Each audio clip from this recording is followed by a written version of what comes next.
తొలి చారిత్రక నవల రచయిత నట సమ్రాట్ బ్రహ్మశ్రీ నోరి నరసింహశాస్త్రి గారు నారాయణ భట్టు నవల 16వ భాగం 6/8/20. చక్రకోట్య రాజకుమారి సంధి కోసం రాజేంద్ర దేవుడి స్కంధావారానికి దగ్గరకి వస్తుండగా యువరాజు పటకుటీరం బయటనే ఉండి సైనికుల నడకను పరీక్షిస్తూ అవసరమైన ఆజ్ఞలు జారీ చేస్తూ అతని పటకుటీరం ఉన్నత స్థలంలో రణరంగమంతా కనిపించేట్లుగా ఉంది. కోటలో నుండి రాయబారం వచ్చినట్టు తెలియగానే దర్శనం ఇవ్వటానికి అనుమతించి రాజపుత్రిక వీరపురుష వేషంతో ధీరముగా వచ్చి రాజేంద్ర దేవుడికి వందనం చేసి పక్కనున్న నారాయణ భట్టు కూడా నమస్కరించి శీఘ్రమేవ కళ్యాణ ప్రాప్తిరస్తు దీర్ఘ సుమంగళీ భవ అని నారాయణ భట్టు ఆశీర్వది. అది విని వింధ్యవాసిని తీక్ష్ణ దుఃఖులతో నారాయణ భట్టు వంక చూసింది. కానీ నారాయణ భట్టు నిర్లక్ష్యంగా చిరునవ్వు నవ్వు. యువరాజు ఒక క్షణం ఆలోచించి ఆ వచ్చింది రాజపుత్రిక అని అర్థం చేస్తుంది. తర్వాత ఆమెపై యువరాజుకు ఆదరం కలిగింది. చక్రకోట్య ప్రభువులు ధారావర్ష మహారాజులు అనవసరమైన జననాశనం పరిహరించటానికి సంధి రాయబారం పంపారు అని క్లుప్తంగా రాజపుత్రిక వచ్చిన పని చెప్పింది. మాకును జన నష్టం అంగీకారం కాదు అన్నాడు యువరాజు. రాజపుత్రుడు చూడటానికి చూస్తామని మీరు వాగ్దానం చేయడం ఒకటి ధారావర్ష మహారాజులు అభ్యర్థిస్తున్నారు. యువరాజు ముఖంలో భ్రుకుటిత భయంకరంగా ఉంది. రాజపుత్రిక తాను చేసిన తప్పు తెలియ కొంచెం జగ్గి రాజపుత్రులను చూసినట్లుగా చూచేద్దామని మీరు వాగ్దానం చేయటం ఒక్కటే ధారావర్ష మహారాజులు అర్థిస్తున్నారు. అంటే పురుషోత్తముడు అలెగ్జాండర్తో ఒక రాజుని ఇంకొక రాజు ఎలా గౌరవంగా సమానంగా చూస్తాడో అలా చూడమని అన్నాడని మన చరిత్ర. ఈయన కూడా అలాగే రాయబారం జయశాలి వాగ్దానాలు చేస్తాడా అని నారాయణ భట్ అందుకున్నాడు. నిజమే, కానీ పరాజితులకు కూడా గౌరవానికి భంగం లేని మృత్యువు భరించే మార్గాలు తమ చేతిలో ఉంటాయని తమరు ఎరగరా అమాత్య అన్నది రాజపుత్రిక ఒక ప్రశ్న వేసి. అవును, కానీ రాజపుత్రుడు చూసినట్లు చూస్తామని వాగ్దానం చేయమని రాజపుత్రాగ్రణులను కోరటం యుక్తమని మీకు పెద్దలే ఉపదేశించారా తల్లి అన్నాడు నారాయణ భట్. రాజపుత్రిక ఒక క్షణం ఆలోచించి ఒలంబనాబాడిలో చోళ సైన్యాలు దేవాలయాలు ధ్వంసం చేసి బ్రాహ్మణులను హింసించి కంజలను కూడా పట్టారని లోక ప్రతీతి మీరు వినలేదా మహాత్మా? క్షమించండి. యువరాజు బ్రహ్మ అర్ధోక్తితో రాజపుత్రిక ఆపి. రాజేంద్రుడు ధనుర్విద్యా ప్రదర్శనలో బ్రహ్మహత్య చేశాడని కూడా విన్నావుగా రాజపుత్రి.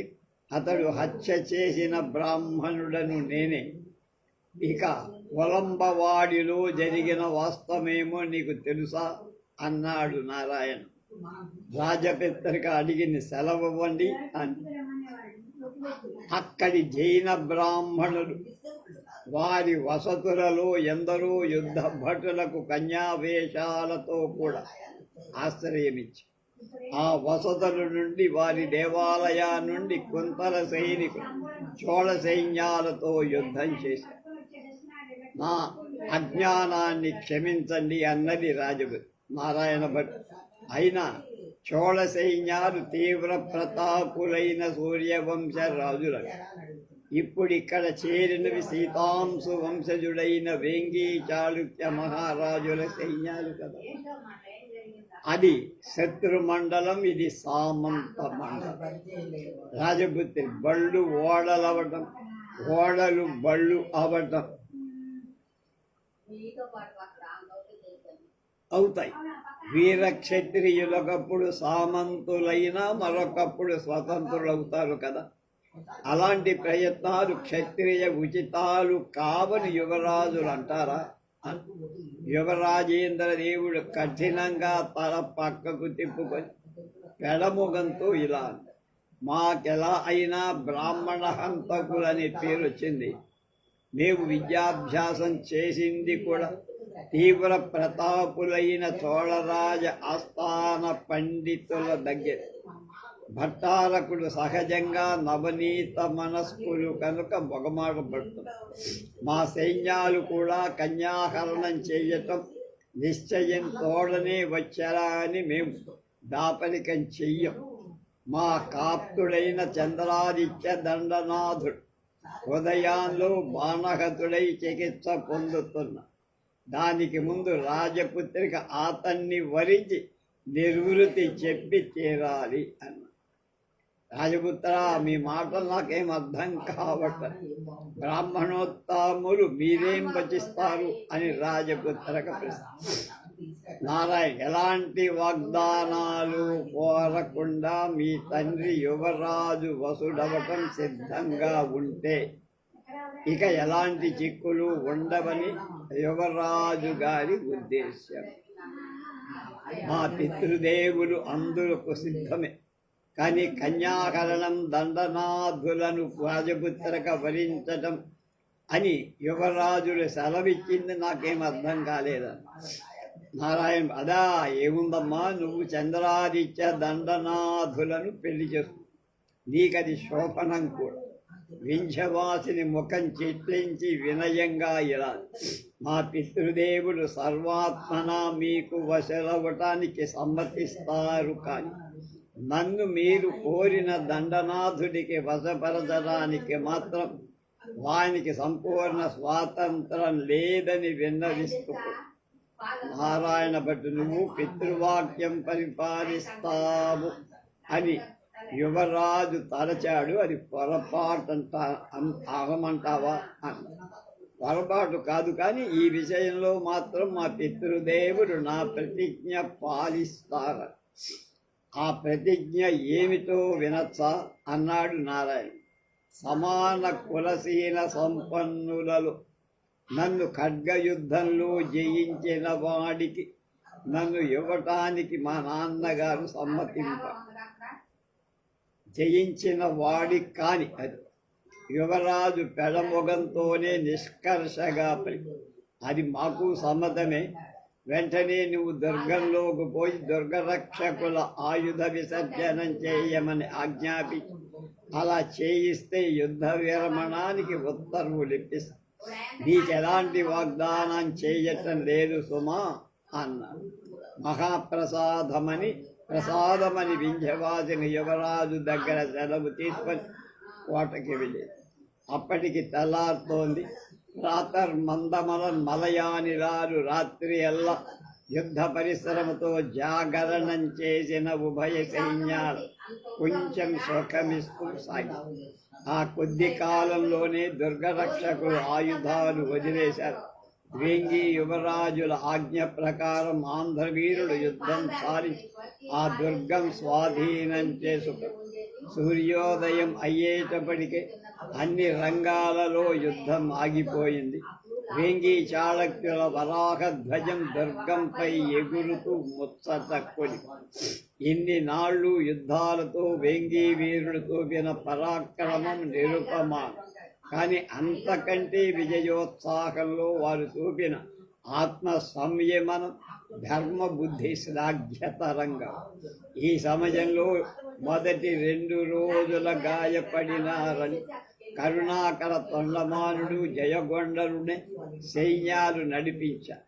వాళ్ళకి గాయాలు లేవు. ఈ రాత్రి యుద్ధ ప్రయత్నం సమీచీనంగా చేయటానికి వారు గాయపడారనే వార్త ప్రచురించారు.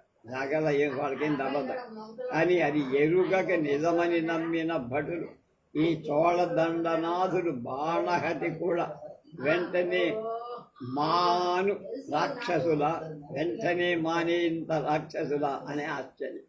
కోట వశం చేసుకునే పాడులో వాడు చాలా అప్రమత్తులయ్యారు.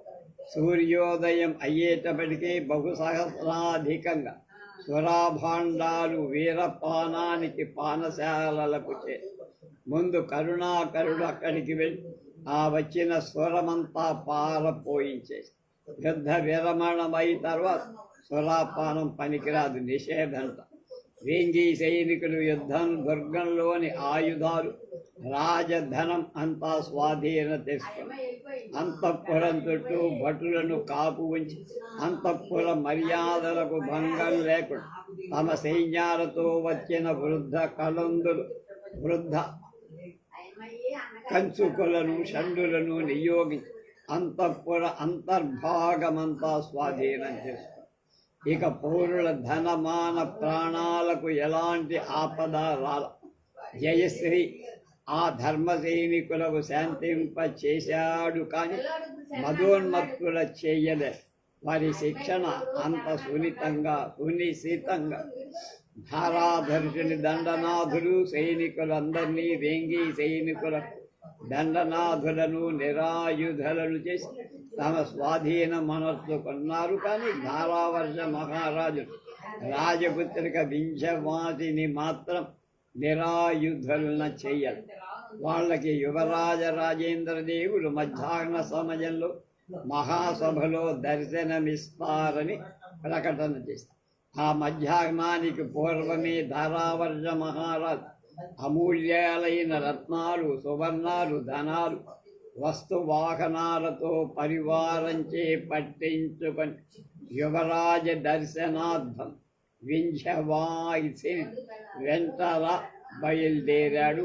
అది 45వ అధ్యాయం. ఆనాడు మధ్యాహ్న వేళకు సరిగ్గా యువరాజ రాజేంద్రదేవుడు పరాజితుడైన ధారావర్షుడికి దర్శనం ఇవ్వటానికి నిండు కొలువు తీరి ఉంది. అతడి అమాత్య దండనాథ పరివారాలు చుట్టూ పరివేష్టించి ఉంది. వ్యాఘ్ర చర్మం పరచిన ఉన్నతాసనంలో రాజేంద్రదేవుడు ఉపవేశించాడు, అంటే కూర్చు. అప్పుడతడు దివ్యాంబర ఆభరణ భూషితుడై వీర విలాసమూర్తిగా కల యువరాజ చిహ్నమైన వజ్ర స్థగిత కంటిక అతడు కంఠంలో వ్రేలాడు. మనోజ్ఞమైన అతని దేహ కాంతిని అనేక రకాలుగా పెంచుతూ యవన స్త్రీలిద్దరు విలాసంగా చామరగ్రాకిణులై వీస్తున్నారు. రోమక సేవకుడొకడు వెనక నుంచి శ్వేతాత పత్రాన్ని తెల్లగొడు దృఢంగా పట్టి కదలక అతడు ఆ అయాప పత్ర స్తంభ భాగమా అనిపిస్తుంది, అంటే స్తంభంలాగా కదలకుండా గొడుగు. యువరాజగు దక్షిణ భాగంలో కుశాస్థరణం గల ఉచ్చాసనంలో నారాయణ భట్టు దర్భలు పరిచిన సింహాసనం కూర్చున్న. వామ భాగంలో చంద్రాదిత్య దండనాథుడు గౌరవ లాంఛనాలన్నీ ధరించి ఉన్నత ఆసనంలో ఉంది. అతని పురస్థలంలో ఆ కిందటి సాయంకాలం బాణము దెబ్బ చేత కాయాలు కట్టినట్టు అతని శరీరంలో ధరించి ఇతర భూషణాలన్నిటికంటే అతనికి ఎక్కువగా వీరాలంకారంగా శోభిస్తున్న కరుణాకరుడు, జయగొండరుడు, ఇతర దండనాథులు యథోచిత స్థానాలు అలంకరించి వంది మాగధులు చాళుక్య వంశ కీర్తనం చేసి కైవారాలు చేసి యువరాజు రజరాజ నరేంద్రుడు ఆనతి శిరస్సున ధరించి 2 రోజుల్లో భ్రమర కోట్యాన్ని పట్టుకొని 3 రోజుల్లో చక్ర కోట్యాన్ని జయించిన వృత్తాంతం సంక్షేపంగా ఆడంబరం కల వాక్కులతో నారాయణ భట్టు రచించిన శ్లోకాలతో వంది అభివర్ణించి అప్పుడు చక్రకోట్య మండలేశ్వరుడు పుత్రికా ద్వితీయుడై అసంఖ్యాకాలైన కాంకలలో దేవదర్శనార్థం వేచున్నాడని దౌవారికుడు నివేది. యువరాజు గంభీరమైన ఒక శరకంపంతో అనుజ్ఞ ఇవ్వగా అతడు వెళ్ళాడు. కొద్దిసేపటికి దౌవారికుడు ధారావర్ష మహారాజు వింధ్యవాసిని యువరాజు సమక్షంలో ప్రవేశపెట్టి వాళ్ళ వెనుక నిలబడి రాకుమారి యథాపూర్వకంగా వీర పురుష వేషం ధరించి ధారావర్ష మహారాజు ఉదాత్తమైన మూర్తితో నిశ్చలంగా ముందుకు నడిచి ముందాతడు శాంతంగా రత్న ఖచ్చితమైన తన ఖడ్గాని కోశంతో కూడా తన కటిపార్శ్వం నుండి వేరు చేసి యువరాజు పాదాల ముందు ఉంచి అప్పుడు శిరస్సుపై నుండి కిరీటం తీసి అది ఖడ్గ సమీపంలో ఉంచి యువరాజుకు అర్పించి ఆ తర్వాత అతడు వంగి యువరాజు పాదపీఠకి శిరస్సు తగులునట్టు చేసి పాదాభివందనం చేసి అప్పుడొక్క మారుగా జయభేరులు మ్రోగాయి, ఘంటానాదాలు కలిగాయి, హస్తఘోషలు గజఘీంకారాలు దిక్కులు పిక్కటి సభ్యుల జయ జయ నినాదాలతో సభాంతరాలు ఒక్కసారి మారుమోగు. ఈ విజయోత్సవాల అవసరంలో యువరాజ రాజేంద్రదేవుడి దివ్యమూర్తి తిలకించిన వాళ్ళ దేహం ఆనందంతో పలకి అతని వయస్సు 16 ఆ ఈడుకే అతనిలో రాజరికం ముట్టి భవించి సభాసదులంతయు అతని మహిమకు లోపల మెచ్చు. ఇది అతని ప్రథమ విజయోత్సవం. దీని చేత అతడు పరవశుడేం కాదు. ఈ విజయం అతడు ప్రకృతి సిద్ధంగా వచ్చింది గానే పరిగణిస్తున్నట్లు తోచింది. ఇది భావి కాలంలో అతడు పొందనున్న మహావిజయ పరంపర నాందీప్రాయంగా చూపట్టే. పరాజితుడైన ధారావర్ష మహారాజే యువరాజు తేజస్సుకు ముగ్ధుడైన చూపరులకు కనిపించి ధారావర్షుని తర్వాత వింధ్యవాసిని కూడా తన ఖడ్గాన్ని వీర లాంఛనాలను యువరాజు పాదపీఠం దగ్గర పాదాలకు వందనం చేశాడు. ఆ తర్వాత ధారావర్షుడు తెచ్చిన కానుకలని యువరాజుకు సమర్పించి ఇలా చెప్పింది: యువరాజ మహాదేవ, నీ చేత విజితుడనవటానికి కూడా మహాభాగ్యంగా భావిస్తావు. ఈ యాత్రలో నువ్వు చూపిన ప్రజ్ఞ అతిమానుషంగా, ఇక ముందు మీ ఆజ్ఞానువర్తినై ఉండగలను. ఇదే నేను సభాముఖంగా ప్రతిజ్ఞ చేశాను. వెంటనే నారాయణ భట్టు కనుసన్నతో పరిచారుడొకడు ధారావర్షుని ఖడ్గం యువరాజు పాదపీఠిక నుండి తీసి యువరాజు చేతికి ఇచ్చాడు. అప్పుడు ధారావర్షుడు యువరాజు ఎదుట మోకరింపగా అతనికి యువరాజు అది ప్రసాదించాడు. ధారావర్షుడి 2 చేతులతో మహాప్రసాదమని గ్రహించి కళ్ళకద్దుకొని చేతుల్లో ఉంచుకొని మళ్ళా ఇదివరకు చేసిన ప్రతిజ్ఞ చేసి ఆ తర్వాత రాజపుత్రిక కూడా ఆమె ఖడ్గాన్ని యువరాజు ప్రసాదింపగా ఆమె కూడా తండ్రి చేసిన విధంగానే స్వీకరించి ప్రతిజ్ఞ చేసింది. ఆ తర్వాత వాళ్ళ ఉభయులకు గౌరవమైన ఆసనాలపై కూర్చోవటానికి అనుజ్ఞ. కానీ ధారావర్షుని కిరీటం మాత్రం యువరాజు పాదపీఠం దగ్గరే కుదురుకొని సభ రవంతసేపు నిశ్శబ్దంగా. అప్పుడు నారాయణ భట్టు కంఠం వినబడి అతడు ధారావర్షుడితో ఇలా అన్నాడు: మీ పుత్రిక గుణ సంపద చాలా హర్షంగా ఉంది. ఆమెను చంద్రాదిత్య దండనాథుడికి వివాహం చేయటం మా అందరి యొక్క అభీప్సిత. వజ్జీయ ప్రగడలు కూడా అదే కోరారు. మీకు అల్లుడవటానికి చంద్రాదిత్యుడు కులరూప గుణాలు సర్వ విధాల యోగ్యుడు. ధారావర్షుడు కాసేపు మౌనం పొందాడు. మాకు ప్రియతముడైన చంద్రాదిత్యుని కళ్యాణోత్సవం ఈ విజయోత్సవంతో కలిపి జరగటం సర్వపక్షాలకు శుభప్రదమని యువరాజు అందుకున్నాడు. బ్రాహ్మణోత్తముల అభీష్టం యువరాజు ఆజ్ఞ నిర్వర్తించట కంటే నాకు సమ్మతమైంది మరొకటి లేదు, నేను ధన్యుడు. కానీ ఇది నా చేతిలో లేదు. సంతానం కలగదని నిరాశ చేసుకున్న కాలంలో మా కులదేవత ప్రసాదం చేత ఈ పుత్రిక జన్మించి అప్పటి నుంచి దీని పుత్ర విశేషంగా పెంచి రణ విద్యాలన్నీ వివాహ వయస్సు వచ్చినా వివాహమాడనని పట్టుదల. దౌహిత్రుడైతే లేకపోతే ఈ రాజ్యం ఎవరికి అప్పగించాలో నేను చింతిస్తుండటం గమనించి చివర తను ఖడ్గ ప్రయోగంలో జయించిన కులీనుడు మాత్రం వివాహమాడతాను అని సమ్మతి. అందుకు నేను కూడా ఒప్పుకున్నాను. ఆపై మేమిద్దరం కిందుకూర్చి ఘోర శపథాలు చేసుకున్నాను. మా శపథాలు గౌరవించాలని యువరాజులను అమాత్యులను కోరుతాను. అలా ధారావర్షుడు పలకగా ఆ మాటలు విని రాజపుత్రిక ముఖం ఎర్రబడి చంద్రాదిత్య దండనాథుడి ముఖం కూడా ఎర్రపడి యువరాజు వారిద్దరినీ గమనించి నారాయణ భట్టు చిరునవ్వు విరుస్తున్న ముఖంతో మా వేంగి వీరులు పురుషులతో యుద్ధం చేయటానికి వెనుదీయరు, కానీ స్త్రీలతో యుద్ధం చేసే సాహసం తక్కువ. వారు స్త్రీ జనానికి దాసులు. చంద్రాదిత్య దండనాథుడి హృదయంలో దూరింది రాజపుత్రిక బాణమే, చూశారా అన్న. ఇట్లా అనుతూ భట్టుడి చేత ఆ బాణం తెప్పించి సభాముఖంలా చూపించి బాణం చూడగానే ధారావర్షిని ముఖం వికసించింది. నారాయణ భట్టు మళ్ళా ఇలా అన్నాడు, మా దండనాథుడి వైఖరి చూశారా?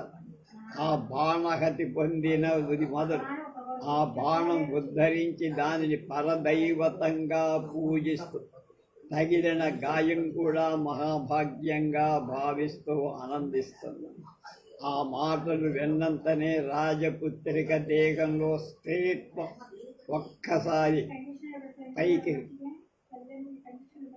కెరటంలాగా ఒక్కసారి చంద్రాదిత్యుడి ముఖం చూడటానికి తలయి చంద్రాదిత్యున దండనాథుడు ఆమె వంకే చూస్తాడు. వారిద్దరి దృష్టులు ఒక్కసారి కలిసి అవి ఒక్క క్షణం పొనుగులాడే. మరుక్షణంలో రాజపుత్రిక తల వంచి ఆపై ఆమె చంద్రాదిత్యుడి వంక చూడలేకపోయి చంద్రాదిత్యుడి చూపులు ఆమె చూపులను జయించాయి. చంద్రాదిత్య దండనాథుడు లేచి నిలువుగా నిలబడ్డాడు.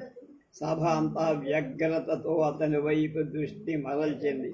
అతడు నిష్కంపంగా యువరాజుకు వందనం చేసి రాజపుత్రికతో వెంటనే ఖడ్గయుద్ధం చేయటానికి నేను సిద్ధం అన్నా. అతనికి ఆ కిందటి రోజునే కలిగిన గాయం తీవ్రత ఇంకా పోల. ఖడ్గయుద్ధంలో చతుర అయిన వింధ్యవాదినితో వెంటనే ద్వంద్వ యుద్ధం చేయటం ప్రమాదం.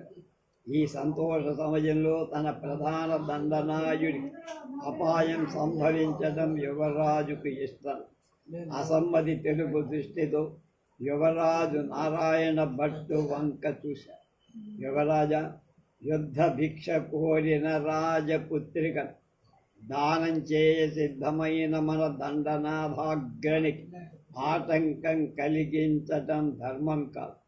కానీ పదరు లేని క్రీడోపయోగి ఖడ్గంతో ఈ ద్వంద్వం చేయటానికి ఆజ్ఞ ఇప్పించిన సర్వం సమీచీనం కాగల. నారాయణ భట్టు సూచనకు అందరూ సంతోషించారు. యువరాజు మనస్సులోని కలవరం చిరునవ్వుతో కప్పిపూడ్చుతూ అనుజ్ఞ ఇచ్చి వెంటనే వారి ద్వంద్వయం రంగం ఆయుధాలు పరికరాలు సిద్ధం చేశారు. నారాయణ భట్టుని మధ్యస్థం వహించమని యువరాజు కోరాడు. దానికి ధారావర్షుడు సంతోషంతో ఒప్పుకున్నాడు. అతనికి కూడా చంద్రాదిత్యుడే గెలవాలని కోరి రంగస్థలం ఖడ్గాదుల పరీక్ష నారాయణ భట్టే స్వయంగా చేశాడు. చంద్రాదిత్యుడు వింధ్యవాసిని రెండు పక్షాల సిద్ధమయ్యారు. ఉభయులు ఖడ్గాలకు నమస్కరించి వీరోత్సాహం ప్రకృతి సిద్ధంగా నిండి ఉన్న ఆ సమాస్తారుల ఆ క్రీడా విలోకనంలో కల ఉత్సుకతను నిర్వేలమై వాళ్ళెవరూ చంద్రాదిత్యుడు గాయపడిన వాడని గమనించినట్లు లేదు. వేంగీపుర పురుషుడికి చక్రకోట్య వీర వనితా రత్నానికి అప్పుడు జరుగుతున్న ఈ యుద్ధం మంగళాని పురోహితులాగా ఇద్దరి మధ్య నారాయణ భట్టు చేరారు. ఇద్దరు యుద్ధ ప్రారంభంలో అతనికి అనుజ్ఞ కోసం నిరీక్షిస్తున్నారు. నారాయణు మధ్య నుండి యువత బయటికి రాబోతూ ఆగమని చెయ్యెత్తారు. చంద్రాదిత్యుని వక్షస్థలంపై వ్రణబంధముంది. అది నిజమో కాదో మధ్యక్షుడు పరీక్షించాలి. ఏదైనా ఆయుధం రహస్యంగా అందులో పరచాడేమో అని నారాయణ భట్టు పడి చంద్రాదిత్యుని కట్టు విప్పమని కోరి వెంటనే యువరాజు సంజ్ఞ చేయ రాజవైద్యుడు వచ్చి బంధాన్ని తొలగించి లోపల గాయంపై వేసిన పసరు అందరికీ చూపించి చంద్రాదిత్యుడు చిరునవ్వుతో నిశ్చలుడై నిలబడి అప్పుడు నారాయణ భట్ సభాపక్షంలో ఆ బంధం మళ్ళా బిగింపచేశారు. అప్పుడు సిద్ధంగా ఉండుమని ఇద్దరుకు సంజ్ఞ చేసి నారాయణ భట్ యువతలకు యుద్ధానికి అనుజ్ఞ. ఇందులో ఎవరు గెలరో అందరూ ఆగ్రహంగా ఇద్దరు ధీరంగా రంగస్థల మధ్యానికి మధ్య ఖడ్గాలు కలిపారు. ఖడ్గాలు రెండు పరస్పర అనురాగంతో కలిసిన రెండు మహానాగాల్లాగా అంతే. వాళ్ళ చూపులు రూపాలు ఒకళ్ళనొకళ్ళ విజేతులు చేస్తున్న 3 సార్లు అప్రయత్నంగా ఖడ్గ భ్రమణాలు పూర్తయ్యాయి. వీళ్ళిద్దరి ఖడ్గ యుద్ధం అభ్యస్తమేనా అని చూపర్లకు సందేహం కలిగి ఆ యుద్ధం ఎవరికి ఉత్సాహప్రదంగా లేదు. వారికిద్దరికీ పోరాటంలో ఉత్సాహం కూడా వీళ్ళకి లేదు. ఆకస్మికంగా వింధ్యవాసి చేతిలోని ఖడ్గం కింద పడిపోయి చంద్రాదిత్యుడి ఖడ్గగ్రహణంలో సింధూరం ఆమె పాల భాగానికి తాకి మొసట సింధూర తిలకము. చంద్రాదిత్యుడు జయించాడని నారాయణ భట్టు ప్రకటించి యుద్ధ విరమణ చెయ్యి.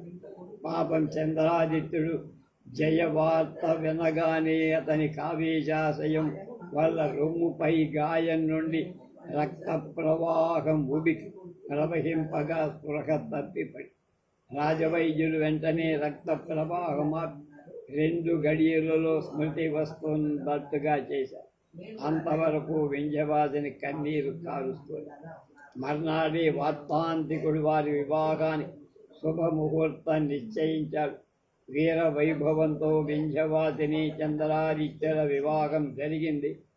ఈ విధంగా సింహలాంఛనుడు కరికాల తోడ వంశజుడు కాశ్యప గోత్రుడు అయిన చంద్రాదిత్యుడికి నాగవ్యాఘ్రలాంఛనులు భగవతి పురాధీశ్వరుడు అయిన సైంధవరాజపుత్రిక అయిన వింధ్యవాసినికి దాంపత్యం సమకూరి ధారావర్షుడు రాజరాజ నరేంద్రునికి ఇయ్యాల్సిన కప్పం 10 గుణాలుగా చెల్లించండి 10 రెట్లు.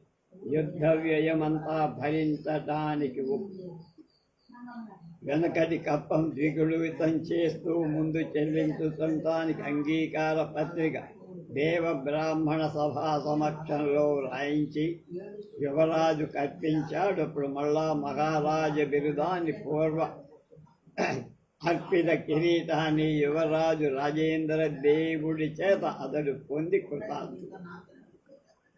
యువరాజు నారాయణ భట్టును తోళమిత్రులను ఆలోచించి వారి అనుమతితో చంద్రాదిత్య దండనాథుని చక్రకోట్య మండలంలో రాజు పక్షాన్ని విశేష అధికారంతో కొంత సైన్యంతో రక్షక సామంతుడుగా వరసూర పట్టణం రాజధానిగా ఉండాలని నియమించారు.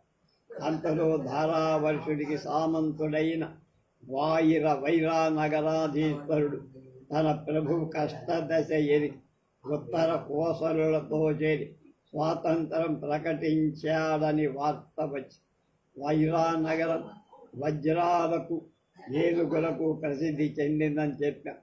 యువరాజు వైరానగరాన్ని పట్టుబడి వజ్రాలు సంపాదించి సమీప అరణ్యంలో గజాలు పట్టుకునే క్రీడ చెయ్యాలని ఉత్సాహం కలవాడయ్య. అందుచే ధారావర్ష మహారాజు సేనలు సహాయంగా తన సేనలు కూడా చేర్పాలనుకున్నారు.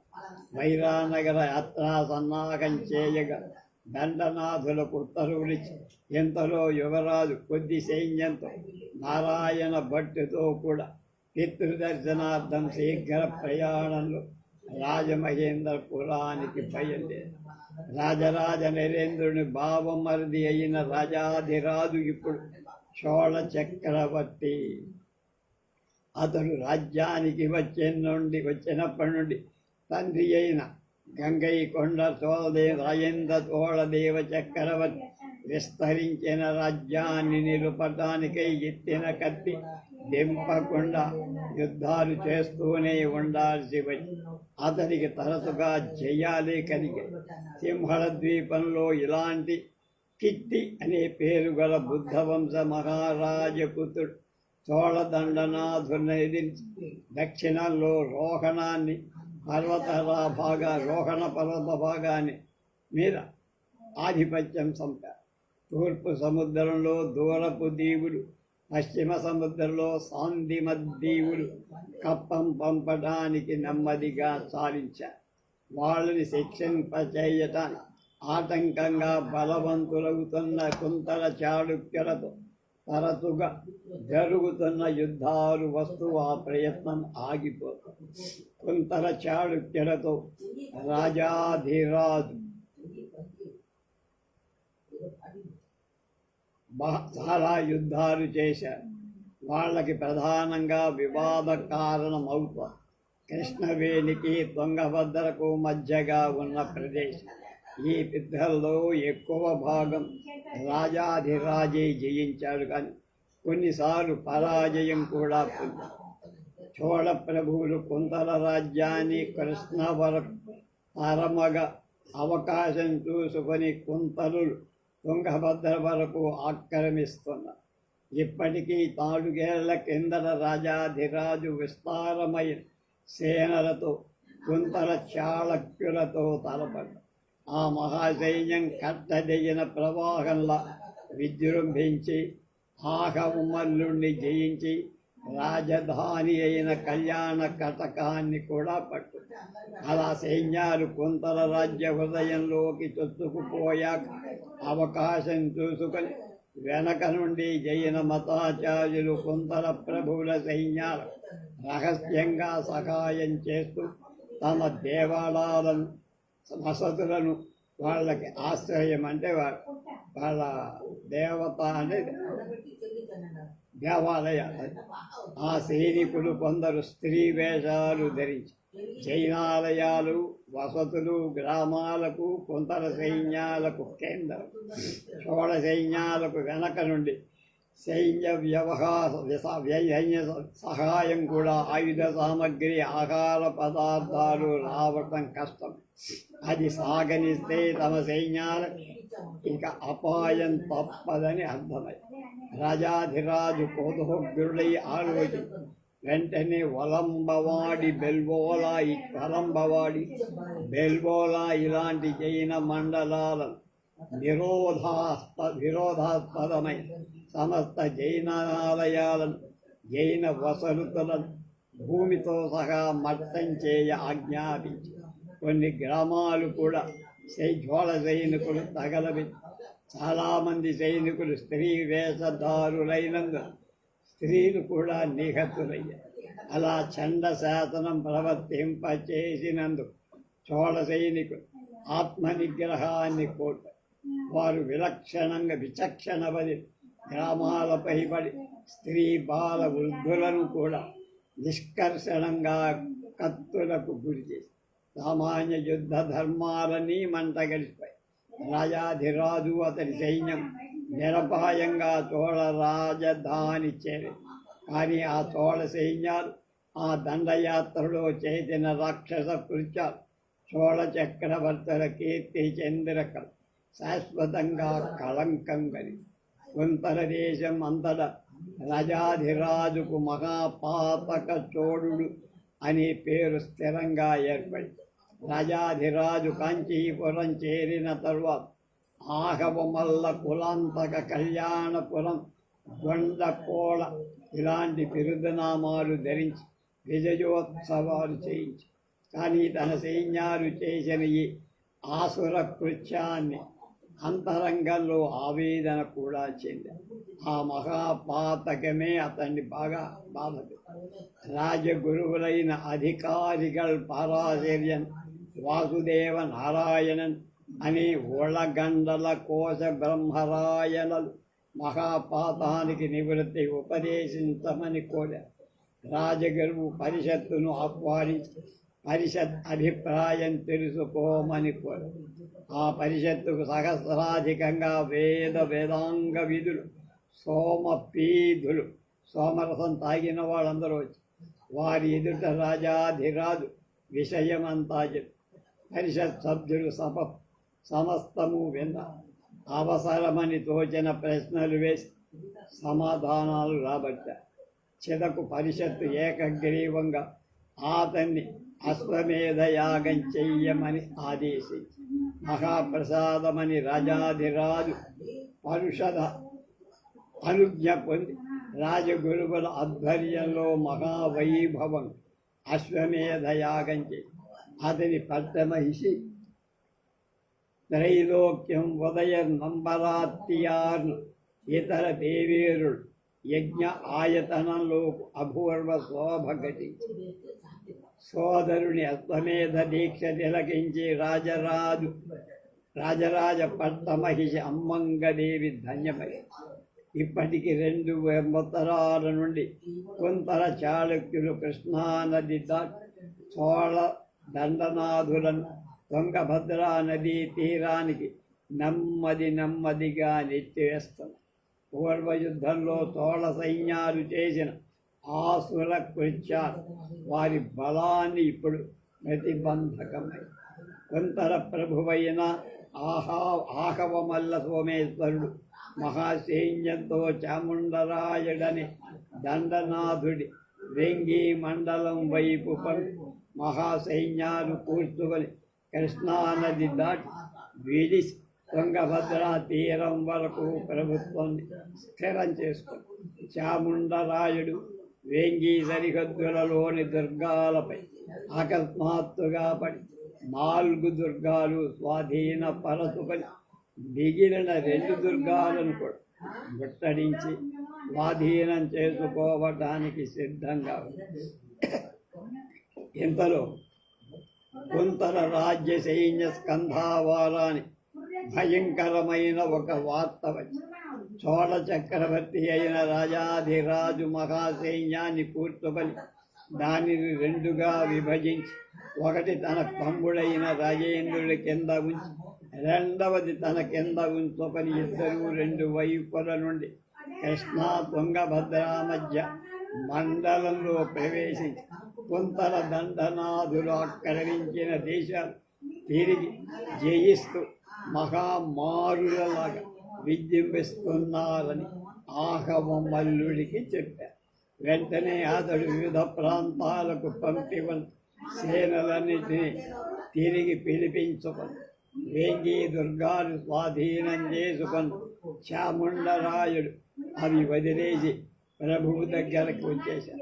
మధ్య ప్రగడ ఊహించిన విధంగానే పశ్చిమపు సరిహద్దు ఎక్కువ సైన్యాలు కూర్చడం అవసరం లేకుండా ఈ ఆహవమల్లుని కుంతల సైన్యాలు కొప్పం వద్ద కృష్ణవేణిని దక్షిణ తీరంలో విడిసి చోళ సైన్య భాగాలు 2 ఏకం కాక ముందే ఒక సేన మీద యుద్ధం చేయటానికి సిద్ధం. ఆ మహాసైన్యంలో కుంతల వీరాగ్రణులందరూ ఉన్నారు. ఆహవమల్లుడి సోదరుడు జయసింహుడు అందులో అగ్రగణ్. నన్నియ రేవన్ తుత్తాన్ కుందమయన్ ఇలాంటి రాకుమారులు అలగి పులికేసి దశమన్మన్ నందియాన్ ఉళంబన్ ఇలాంటి దండనాథులు ఎక్కడ సంపాదించాడు ఆ పేరు. చోళ సైన్యంలో చక్రవర్తి రాజాధిరాజు నడుపుతున్న భాగమే ముందు కొప్పం చేరి. ఆ సైన్యంలో మహారాజ వాడి సప్తసహస్ర విషయాధిపతి అయిన అప్పిమయ్య దండనాథుడు ప్రధాన దండనాథుడు. అతడు వల్లూరు రాజధానిగా రాజరాజ బ్రహ్మాధిరాజ నామాలతో మహారాజ వాడి పాలిస్తాడు. ఆ దండనాథుడు రాజేంద్రుని ఆధిపత్యంలో ఉన్న సేనా భాగం కూడా చేరే వరకు యుద్ధానికి తలపడవద్దని చోళ చక్రవర్తికి మంత్రం ఉపదేశించారు. మంత్రం అంటే కబురు. కానీ ఇప్పటికే చోళ సైన్యాలు చురుకుగా కదులుతుంది. వారి అశ్వదళాలు చోళ సైన్యాలను తాకుతూ వచ్చాయి. తమ్ముడి సైన్యాలు వచ్చే వరకు ఆగటానికి కొంత వెనకకు పోవలసి రావచ్చు. అది రాజాధిరాజుకు అవమానం అనిపించి ఆ వీరుడికని కుంతల సైన్యాలు కదలిక చూసిన కొద్దీ యుద్ధ కండూతి ఎక్కువై వైశాఖ శుద్ధ ఏకాదశి శనివారం ఉషకాలం కుంతల సైన్యాలతో తలపడటాన్ని చోళ సైన్యాలకు చక్రవర్తి ఆజ్ఞాపించి కొప్పము క్షేత్రంలో మహాయుద్ధం ప్రారంభమైంది. అప్పుడు అక్కడ యుద్ధం మహాభయంకరంగా ఆరంభమైంది. ఉభయ సైన్యాలకు ముందు గజబలాలు, పక్కన ఆస్తిక దళాలు, వెనక పదాతులు, ధానుష్కులు. రెండు బలాలలో సమానం. ఉభయ పక్షాలు వీరాగ్రేసరులు, ఉభయ దండనాథులు సమర్థులు, ఉభయ బలాలు సుశిక్షిత. ఉభయ సైన్యాలను నడుపు చక్రవర్తులు నిర్భయులు. రాజాధిరాజు స్వయంగా యుద్ధ కోవిదుడైనందు మహోన్నతమైన మదగజమెత్తి యుద్ధ భూమిలో వీరవిహారం చేస్తాడు. అతని ఉన్నత గజం శ్వేతాతపత్రం వ్యాఘ్రలాంఛనం శత్రువులకు సులభంగా గుర్తింపడానికి వీలు. అతని గజాన్ని లాంఛనాలు చూడగానే కుంతల సైన్యంలో కొందరు దండనాథులు వీరులు పట్టరాని కోపం. పూర్వదండయాత్రలో తోడ సైన్యాల రాక్షస కృత్యాలు వాళ్ళ ఆప్తులు గురైపోవడం బాగా జ్ఞాపకాలు. మహాపాతక చోడుడని వాళ్ళందరూ ఆవేశంతో తిట్టుతూ తమ చక్రవర్తి ఆహవమల్ల సోమేశ్వరుడి దగ్గరికి వెళ్ళి నమస్కరించి వచ్చిన పని ఏమంటే వాళ్ళు తమకు రాజాధిరాజుపై గల కోపం విశదీకరించి రాజాధిరాజు ఆనాడు సూర్యాస్తమయం లోపల సంహరించడానికి దీక్ష పూన నిశ్చయించినట్టు ఎరిగించి అట్లాంటి వాడికొక ప్రత్యేక దళంగా ఆయత్తం చేసుకోవటానికి అనుజ్ఞనిచ్చారు. ఆ అహవమల్లుడు సంతోషంతో అంగీకరించి వెంటనే ఒక ప్రత్యేక దళం రాజాధిరాజును చంపడకే సిద్ధమై చాలామంది జైనులు వీరావేశంలో ఆ దళంలో చేరారు. వాళ్ళంతా ఇవాళ రాజాధిరాజును మహాపాతక చోడుని ఈ సాయంత్రం సూర్యాస్తమయం లోప చంపేస్తా. అలా చంపకపోతే యుద్ధ భూమి వదిలి వెళ్ళిపో. శ్రావణ బెలగోలయం ప్రతిష్ఠుడైన గోమఠీశ్వరుడి సాక్షిగా ఈ శపథం చెల్లిస్తా. ఈ శపథం తప్పితే మీ పాదసేవ తప్పిన వాళ్ళు మా భార్యను ఇతరులకు అప్పగించిన నీచుల మొత్తాన్ని ఘోర ప్రతిజ్ఞ. ఆహవమల్లుని అంతఃపురం కూడా యుద్ధ భూమికి అతని అనుగమించి సుగుప్త స్థానంలో భద్రంగా. వెంటనే రాణివాసను రాశీజనం రక్తచందనం ఎర్ర మధ్యలు రసం తెచ్చి ఆ వీరులను అలంకరించి మంగళహారతులు మహాపాతక తోడ మహాకాళులని ఆహవమల్లుడు వాళ్ళకి బిరుదనామమిచ్చి యుద్ధ భూమికి మహాభారత యుద్ధంలో అర్జునుడికి చంపడానికి శపథం చేసిన సంక్షప్తకుల్లాగా వీళ్ళు మహాపాతక చోడుని అసభ్యంగా నోట ఉచ్చరింపరాని బూతులు తిడుతూ వీరనాదాలతో యుద్ధ భూమిలో సమాన బలం గల ఈ ఇద్దరు సమరం కూడా సమానంగానే ఒకరొకమారు రెండవ వాడు ఇంకొకసారి ముందు వెనక గెలుస్తుంది.